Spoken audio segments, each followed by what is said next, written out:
So ayun nga, for today's video mag-change oil tayo sa aking motor na si Smash 115. Pakita ko lang sa inyo kung paano ako mag-change oil. Pero syempre pare-paras na naman yan mag-change oil, diba?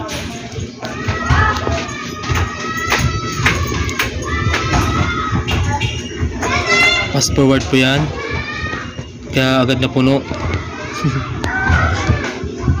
Tapos yun, papalitan din natin yung oil filter para laging may sumasala sa mga dumi ng ano natin, langis.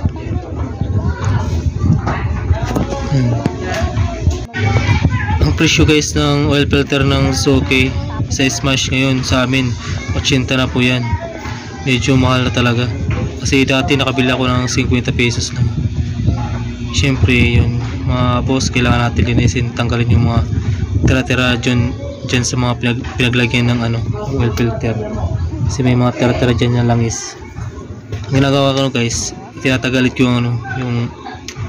yung motor ko para medyo makuha pa yung mga ibang langis. Tapos dun sa drain plug may tutulo din yun. Ayun sa yun, nakikita nyo po, medyo lumakas siya kanina kasi nung nagkasaling pa lang ako,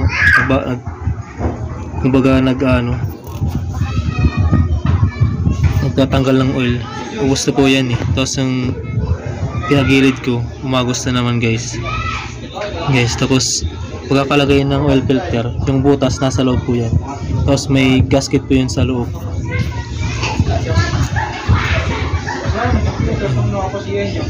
Tapos may arrow po yan, yung takip nya kailangan nasa baba, kasi yan talagang pagkakalagay ng bakal to bakal, para ibig sabihin yun, para sure kayo na flat talaga, kaya may arrow.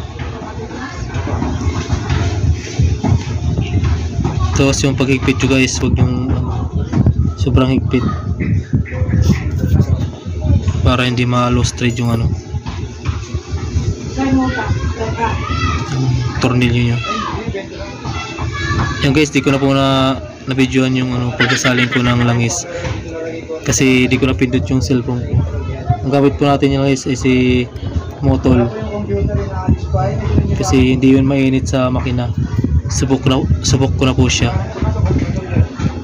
Pag pinainit po yung motor mo sa umaga, hindi yan agad iinit yung makina mo.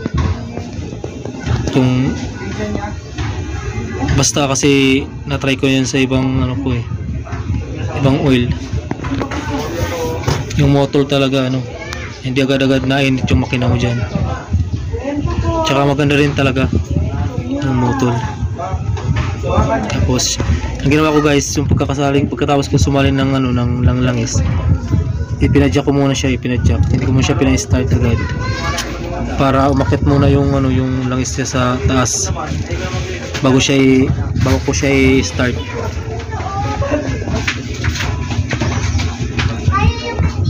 Guys, umantar na po siya. Dito na nagtatapos yung video natin guys. Huwag kalimutan mag-follow sa aking Facebook page. Thank you and God bless mga guys. Babush!